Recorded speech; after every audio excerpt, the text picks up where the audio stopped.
आज जिस विधानसभा की हम सबसे पहले बात करेंगे वो है जाले विधानसभा। अब ये जाले विधानसभा क्यों खास है इस बार, उसकी हम पड़ताल करेंगे, लेकिन उससे पहले बता दें यहाँ पर जीवेश मिश्रा बीजेपी से काबिज हैं इस सीट पर।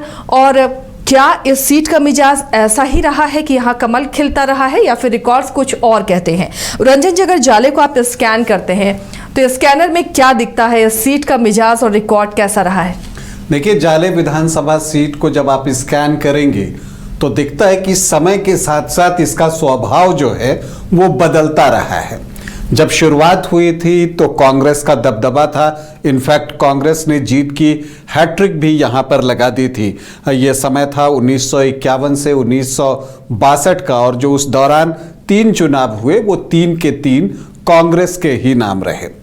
लेकिन 1967 से इसका स्वभाव बदलने लगा। तो 1967 से 1995 के बीच आप देखिएगा कि कम्युनिस्ट पार्टी ऑफ इंडिया जो है वो यहाँ पर जो है अपनी छाप छोड़ने में सफल रही, और उसका मुकाबला कभी कांग्रेस से, कभी सोशलिस्ट विचारधारा वाली पार्टियों से, तो कभी कभी जनसंघ के साथ भी हुआ है। तो इस दौरान अगर आप देखिए 1967 से 1995 के बीच जो 8 चुनाव हुए उसमें 4 बार सीपीआई को जीत मिली है और कांग्रेस 2 मर्तबा जीतने में सफल रही। तो भारतीय जनसंघ और जनता पार्टी को एक बार यहां पर जीत मिली उस दौरान 1967 से 1995 के बीच। फिर उसके बाद 2000 से जो है एक नया कालखंड शुरू होता है जिसमें बीजेपी जो है वो यहां पर आती है, और यहां पर आपको दिखेगा कि जो मुख्य मुकाबला हुआ वो बीजेपी वर्सेस आरजेडी आपको देखने को मिलेगा। 2000, 2005 के दोनों चुनाव और 2010 में तो बीजेपी वर्सेस आरजेडी का मुकाबला हुआ। इस दौरान जो चुनाव हुए, कुल 4 चुनाव हुए जिसमें 3 में बीजेपी को जीत मिली और एक बार जो है आरजेडी कामयाब हुआ। लेकिन अगर आप पिछले 2 चुनाव से देखें तो जाले की जनता जो है वो यहाँ पर आप देख रही हैं कि बीजेपी का जो दबदबा है वो और बढ़ते चला जा रहा है। और इनफैक्ट आप देखिएगा कि 2015 और 2020 में जीवेश कुमार मिश्रा यहाँ से चुनाव जीतते हैं, जो कि अभी बिहार सरकार में मंत्री भी हैं। तो ये मंत्री की सीट है, इसलिए जाले विधानसभा की सीट जो है वो महत्वपूर्ण हो जाती है। अब यहाँ पर अगर आप देखें कि कुल कितने चुनाव हुए हैं तो कुल 18 चुनाव जो है वो जाले विधानसभा क्षेत्र में हुए हैं, जिसमें कांग्रेस को 5 बार कामयाबी मिली है। सीपीआई और बीजेपी दोनों ही 4-4 बार इस सीट को जीतने में सफल रही है।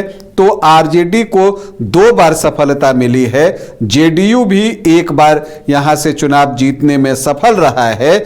जनता पार्टी और भारतीय जनसंघ भी 1-1 बार जो है इस सीट को निकालने में कामयाब रहा है।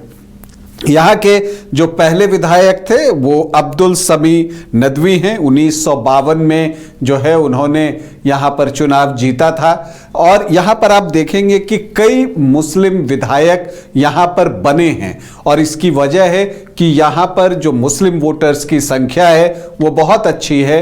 29% के आसपास मुस्लिम वोटर्स हैं, इसलिए जो है मुस्लिम प्रतिनिधि जाले को मिलते रहे हैं। लेकिन ये भी एक अरसा हो गया कि यहाँ पर कोई फिर से मुस्लिम विधायक जो है वो बने, क्योंकि बीच में ये ट्रेंड शुरू हो गया। अगर आप देखें 1995 के बाद से जब यहाँ पर बीजेपी का प्रभाव बढ़ा है कि जो दोनों मुख्य पार्टियां हैं वो मुस्लिम कैंडिडेट देने से बची। एक तरफ बीजेपी और दूसरी तरफ चाहे आरजेडी हो या जेडीयू हो, ऐसा नहीं हुआ। लेकिन एक लंबे अरसे के बाद 2020 में कांग्रेस पार्टी ने जो है वो अपना जो प्रत्याशी है वो आपको मस्कूर अहमद उस्मानी को बनाया। वो अलीगढ़ विश्वविद्यालय के पूर्व अध्यक्ष हैं। दिलचस्प ये कि जीवेश कुमार मिश्रा भी जो है एबीवीपी से पहले जुड़े रहे थे। तो 2 छात्र राजनीति के जरिए निकले नेताओं के बीच पिछला मुकाबला हुआ था। लेकिन चूंकि जैसा मैंने कहा कि 29% मुस्लिम वोटर्स हैं, तो इस बार जो है ये चर्चा बहुत जोरों से चल रही है कि AIMIM अपना कैंडिडेट यहां देने वाला है। असदुद्दीन ओवैसी की पार्टी यहां से चुनाव लड़ सकती है। और अभी जो है यहां जाले में जो है AIMIM ने अपना सेवा कार्यालय खोला है और उसके संभावित प्रत्याशी जनसंपर्क करते हुए भी दिख रहे हैं। तो ऐसे में जो जाले का चुनाव 2025 में होने जा रहा है वो अब एक रोचक मोड़ पर पहुंच गया है। जनसुराज किसे प्रत्याशी बनाता है इस पर भी बहुत कुछ जो है निर्भर करेगा, और जनसुराज हो या AIMIM हो उसका प्रदर्शन भी परिणाम को प्रभावित करेगा, इससे आप इनकार नहीं कर सकती। अगर आप देखें तो जाले में कुल 18 चुनाव हुए हैं, ये हमने चर्चा कर ली। यहां पर सर्वाधिक जीतने वाले उम्मीदवारों की हम बात करें तो विजय कुमार मिश्रा का नाम सामने आता है। विजय कुमार मिश्रा ललित नारायण मिश्र के बेटे हैं, और आपको बताऊं कि विजय कुमार मिश्र के बेटे ऋषि मिश्रा भी जाले से विधायक रह चुके हैं। तो ये एक ट्रेंड जो है दिखता है यहां पर। अब अगर आप यहां पर देखें जो 2010 से चुनाव हुए हैं तो कुल 4 चुनाव हुए हैं, जिसमें 3 तो आम चुनाव ही थे और एक जो चुनाव हुआ था वो बाई इलेक्शन था।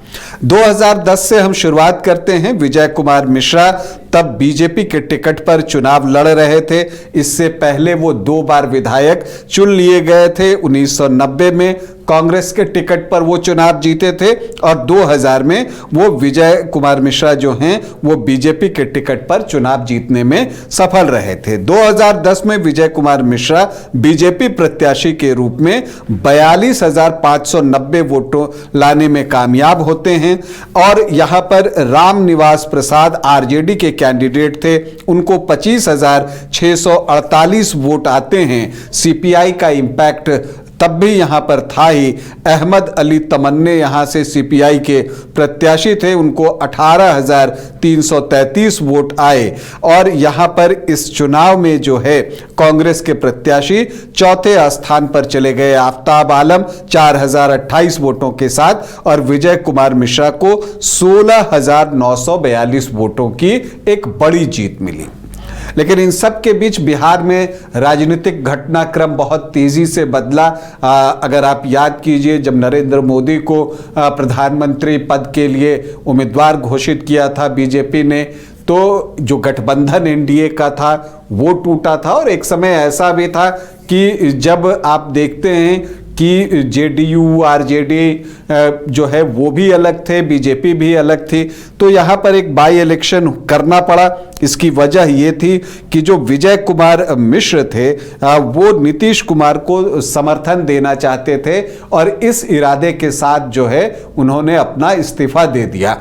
अब इस इस्तीफे के बाद बाई इलेक्शन हुआ 2014 में, और तब जो है विजय कुमार मिश्रा के बेटे ऋषि मिश्रा जो है ललित नारायण मिश्र के प्रपौत्र, वो यहां से चुनावी मैदान में उतरते हैं जेडीयू प्रत्याशी के तौर पर, और वो जीत हासिल करते हैं।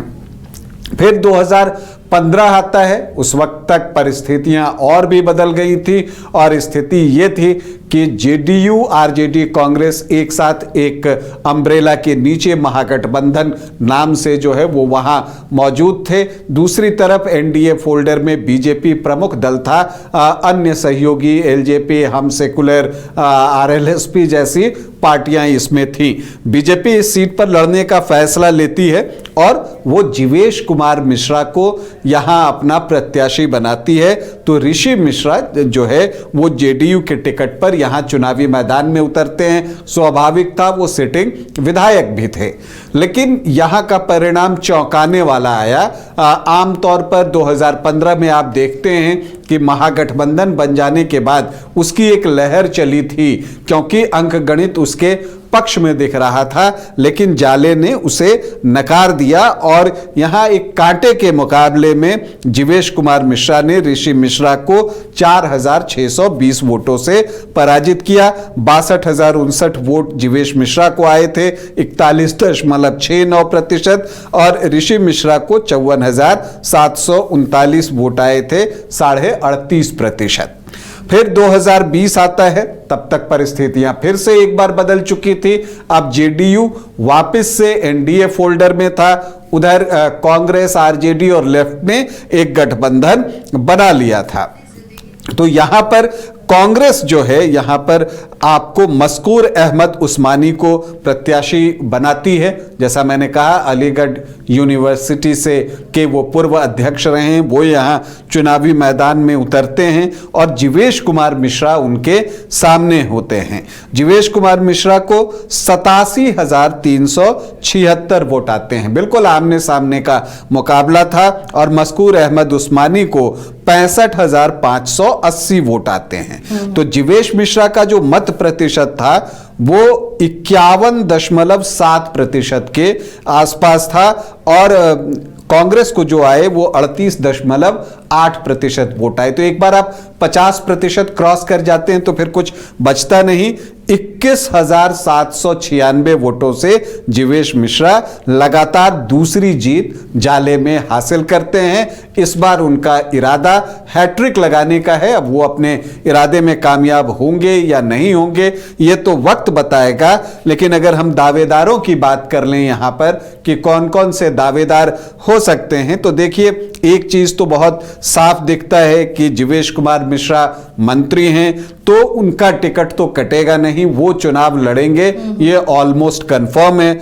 अब जो दावेदारी है वो महागठबंधन की तरफ से है, क्योंकि यहां पर अगर आप देखें तो आपको ऋषि मिश्रा जो हैं वो अब आरजेडी में शामिल हो गए हैं, क्योंकि पहले तो वो जेडीयू से कांग्रेस में गए थे कि 2020 में उनको टिकट मिलेगा, लेकिन जब वहां पर मस्कूर अहमद उस्मानी को टिकट मिला तो फिर वो 2022 में आरजेडी में शामिल हो गए। तो अभी वो आरजेडी में ही हैं और इस बार जो है वो एक दावेदार हैं। तो देखना यह है कि कांग्रेस ये सीट आरजेडी के लिए छोड़ती है या नहीं छोड़ती है, क्योंकि अगर आप देखें तो पिछली बार हार जीत का मार्जिन 21,796 वोटों का है, और जो एक अघोषित बातें आपस में चल रही हैं कि 15,000 से ज्यादा का मार्जिन हो तो या तो प्रत्याशी बदलेगा या सिंबल बदलेगा। तो उस लिहाज से अगर आप देखें तो आरजेडी यहां पर दावा कर सकती है, लेकिन क्या कुछ होता है यह देखना जो है वो दिलचस्प होगा।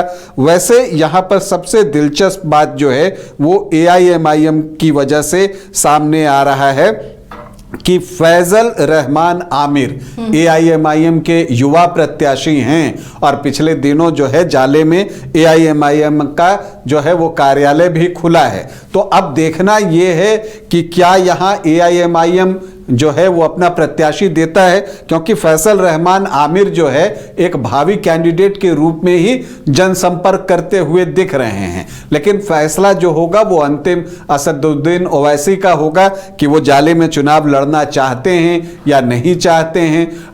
अगर देखिए मुझे लगता है कि महागठबंधन से मुस्लिम प्रत्याशी आता है तो हो सकता है कि एआईएमआईएम यहां पर चुनाव न लड़े, चूंकि उसने एक तरह की जो है ये अपनी प्लानिंग बना ली कि अगर मुस्लिम कैंडिडेट होंगे तो हम नहीं लड़ेंगे, छोड़ देंगे महागठबंधन के लिए, लेकिन अगर जो है वो मुस्लिम कैंडिडेट नहीं होता, खास करके मुस्लिम बाहुल्य इलाकों में, तो वहां वो अपना कैंडिडेट देंगे।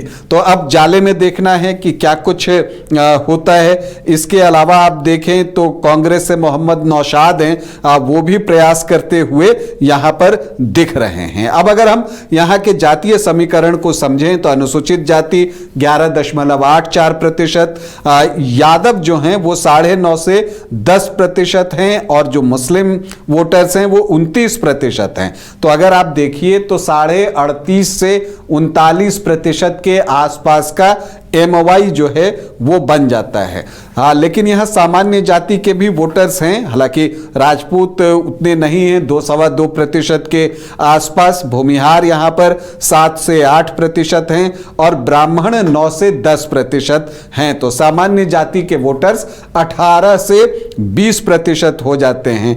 कुइरी कुर्मी 4 से 5% और वैश्य जो हैं वो 9 से 10% हो जाते हैं। तो जो आप परंपरागत वोटर एनडीए को वोट करते हैं उनको देखें तो वो आपको 32 से 34% के ही आसपास दिखते हैं। लेकिन जीवेश मिश्रा को वोट कितना आया था? 51.7% के आसपास।